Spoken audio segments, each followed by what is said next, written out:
Hi guys, and welcome to a new book review video. So today I'm going to review A Stranger in the House.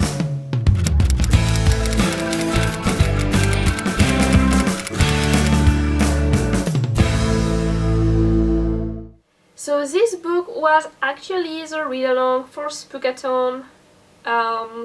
So that's how I actually discovered this book. And it sounded so interesting because A Stranger in the House sounds a little bit spooky. That's probably everyone's fear, to one day discover that there is a stranger in your house. And the setting sounded also good. It's like this girl has a car accident, like she just has a car accident and she doesn't know what happened during that evening, and like people think she was up to no good and her husband is supportive. So that's basically what I got from the video of the Spookathon that I watched about this book. I said, yeah, that's kind of interesting, I want to read it. And that's how it started, and it's gonna get the spoiler now.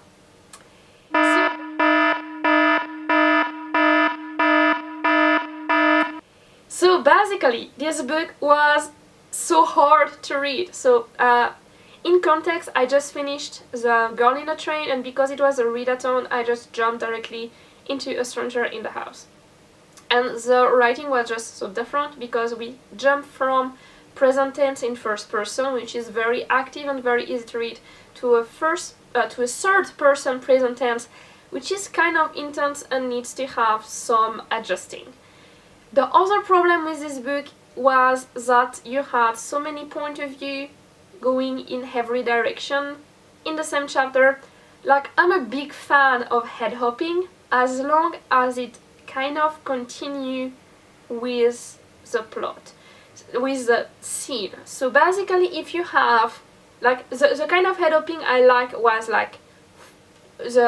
what you have in The Girl on the Train, separated chapters with different point of view, or two people in the same scene.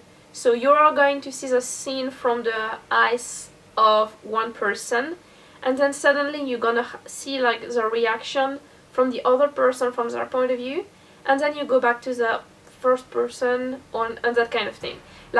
Very sneak peek into other characters' consciousness. I don't mind that. But in this book you have paragraphs, in the same chapter you have paragraphs with different people, sometimes very unconnected. And it was kind of, it looks like it was all over the place, like you don't know who you're supposed to be with, and you see everything from everybody's angle. So you have the husband, so you have the point of view of the husband, you have the wife who has a memory loss, so you see her point of view, you have unknown teenagers who discover a body, you have their point of view, you have the neighbor who is stalker neighbor, you have her point of view, you have the point of view of several cops, so basically two main cops, you have the point of view of the doctor at some point, and it's all mixed up, not one chapter at a time, just a random paragraph in chapters. So basically from one paragraph to the next you don't know whose thoughts you're going to check. The other problem I had with this book, I've managed to get over it and get used to it and keep reading, but it was kind of hard to adapt to that. Then a problem I have with this book was it was so poorly written, at least for the first 10 chapters. You have everybody's body language is the same.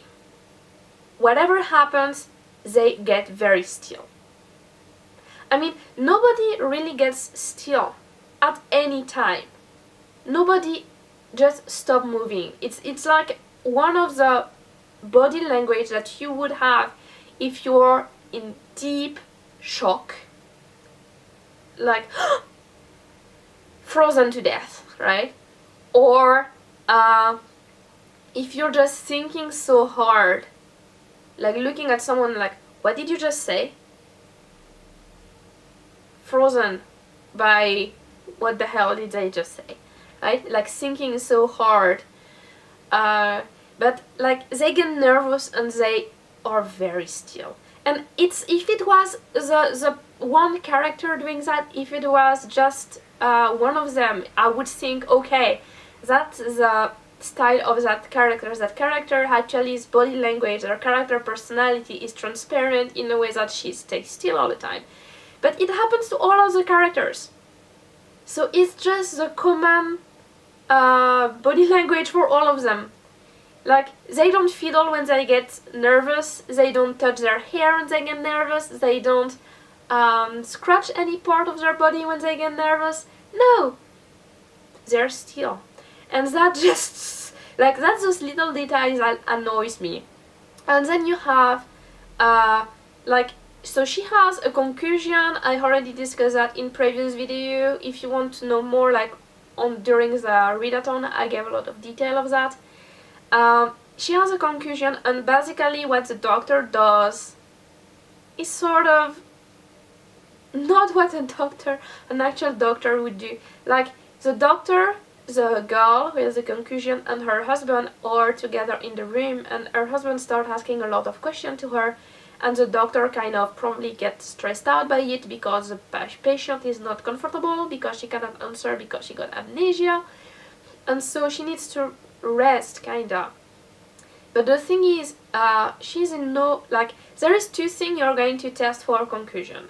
You're going to see if the person is able to hold a conversation. At first she can't talk, so basically that's a bad sign. Even so, after she drinks a little bit, she is able to actually answer something. Yeah, I guess maybe we can consider that the torque part was okay. But she has just been in a car accident, so there is no way to know if she can actually walk, and there is no way to actually test her body motion if she still has any. So there is no way they can actually let her sleep if they don't know if she is able to have her full body motion. So that's one point about the conclusion that was probably not well researched by the writer. And the other part was like, if like the doctor look at her eyes multiple times over, but we never know if she has dilated pupil or something, so we don't know actually what they are actually supposed to do with her. So that was one point that was a little bit puzzling. The second part was, so that's the only part where we see her is like she's talking with her husband, so no problems, kinda, and then we saw her talking to a friend. And then a few chapters later, we have the doctor talking to the dog saying she was in and out of consciousness. And at this point, I'm like, no, she wasn't. Like, we never actually saw that by herself. The reader never saw that. All we have is the word of the doctor about it. And the thing is, if she was in and out of consciousness at the beginning, the doctor wouldn't have let her alone in the room because that's dangerous because of the concussion. So that's one point that I was like, what is going on? Like, the doctor, like, she got in this big huge car accident, and basically she has no broken bones or anything, just like, it was apparently full of blood, but she doesn't have any other organ failure or any problem except for her brain. And I'm like, that was like really, really strange. She was able to come home and walk at the end of it. Even so, she was dizzy because, yeah, concussion. Okay. So, like, the whole accident consequence on her body was kind of too light for me, even so. Yeah, okay, brain and memory damage, but she should have had way more in terms of, like, at least a seatbelt, pressure on her lungs. If she even put her seatbelt, because she was in such a rush, I'm not even sure she did. So all those kind of thing makes kind of no much sense. And then you have those little details in what the character actually do, like when she follow her husband up the stair after she's almost unable to stand by herself in the kitchen. She's going to follow her husband down the stairs. He's not helping her going down the stairs. He's not following her to make sure she doesn't fall up the stairs. No, she's following him up the stairs. So all those details, just like every time I was going through and reading that, it was getting on my nerves so much. I was like, what the hell is going on? Like, how is that possible that nobody actually noticed it in the process of creating this book? And then you have the inconsistency in the same paragraphs.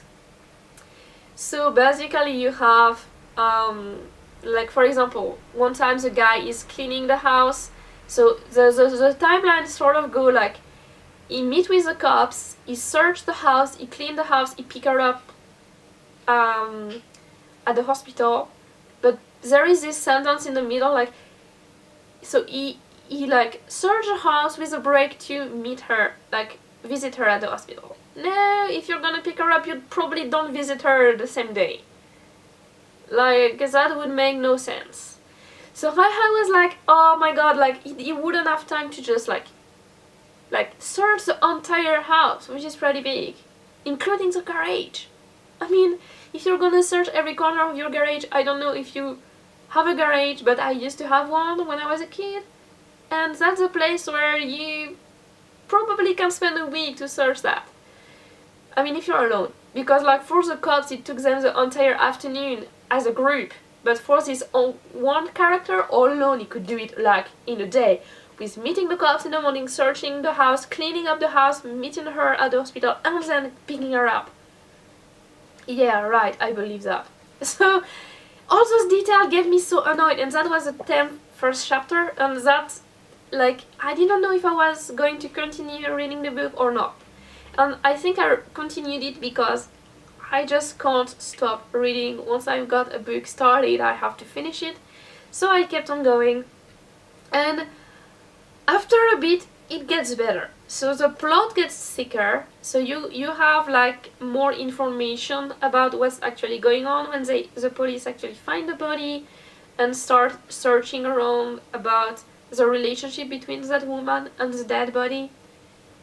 And like you have the like neighbor plotting and like all that put together, and like the suspicion of the husband toward the wife, and the wife, like you believe her that she doesn't know what's going on, like she lost her memory, but all of the other characters except the doctor don't believe her, and it's just so weird. It's just like, even her husband is like kind of so very very suspicious, and he's just kind of like, I mean, he slept with a neighbor, like, or fucking lame is that like she's in jail because she's been arrested, and that first night where she's in jail he's just so stressed out, he's going to get drunk, and the neighbor came out and he's gonna sleep with her. And I'm like, what? That woman that you love so much, and he's like kind of pretending like he's blackmailed into sleeping with that other woman, when basically whatever she is going to say about that his wife to the police would have meant nothing. She heard the gunshot, she didn't see who shot the gunshot, right? So technically there is no way in hell that he could be blackmailed into sleeping with her, but that's his excuse, and he did it twice. Because he felt so bad about it for doing it the first time, he's gotta do it again. Right? Like, so many little things was just so unnerving about this book. It's not well written. The plot is like, okay, so predictable kind of. It's like, you know who did it at first. Like, unless there is a person that we don't see the point of view of that could have done it, that's basically it. Unless the Robert she was talking about is not the dead guy, but the husband of the wife is called Bob. Yeah, that could have been a good plot twist. Like, she would have, like, I was thinking, or maybe she's having an affair with Robert, and she was like calling this Robert. But no, that was just a dead guy. And I was like, it was very very predictable. Like, who did it, how did it happen, is like just a very straightforward line. And the only reason why she actually, like, the only way that nobody got caught by the police is because a neighbor is just so stupid and makes so many mistakes. And it's like the woman made so many mistakes, and the neighbor was just so in the mood to take her down that she was as bad. And like, yeah, so the characters are all kind of similar in the sense like you don't really feel the difference of voice between them. And the book is also very repetitive, especially when you're in the husband point of view. He's going to like go in circle in his head and repeat again and again how bad he feels about his wife maybe lying, how bad he feels about the fact that she's going to jail, how bad he feels about blah blah blah. And like he's like, at some point I was like reading it and it was like that husband point of view so many times, and he was just saying the same thing over and over, and I was like getting bored because it was so repetitive, and I was like, is he gonna stop at some point, or is it going to be like that just until the end of the book? Like, really annoying. And yeah, it's, I think they could have, like the police could have determined, kill the guy if they investigated the wife more thoroughly. Like, once they find her identity, they don't investigate anything more about her. Like, yeah, we know all, like, we know you were his wife before, so that's why you killed him, end of story. No, they should have investigated how she actually planned and how her own death in the first place. Like, they should have investigated her thoroughly, and they should also have investigated her husband thoroughly and the neighbor like a lot better, and they would have been able to catch the criminal, the murderer. But they didn't.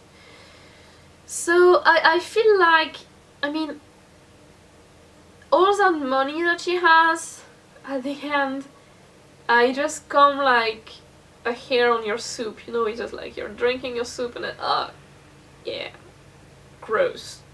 And like, that point was like, no, the police should have known that. The police should have discovered that money, check out where it comes from, and see more motives for murder. But anyway, so that book wasn't really great. It was, I mean, there is a possibility to have like a sequel to it, which I might or might not read. I have like other books to read that are more interesting, I guess. But like, if there is ever a sequel, I kind of, like, the point is, I kind of want to know what's going to happen. Like, the neighbor was crazy and shitty, but she was interesting. The other character.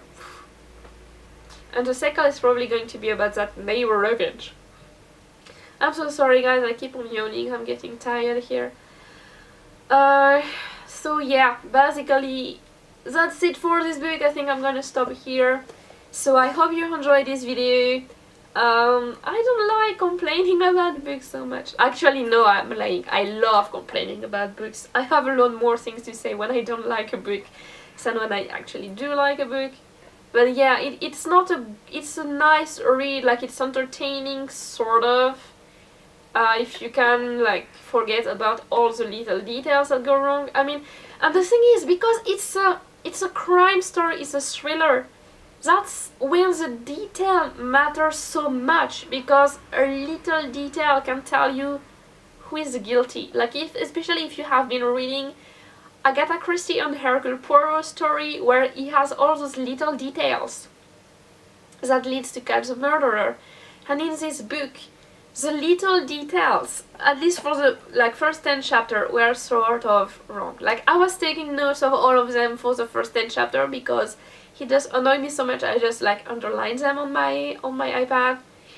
And then after chapter 10, because the plot thickened, I didn't do that anymore, so I don't know if there is so many of them. But yeah, if you're attached to detail, don't read this book, because it just doesn't fly, really not.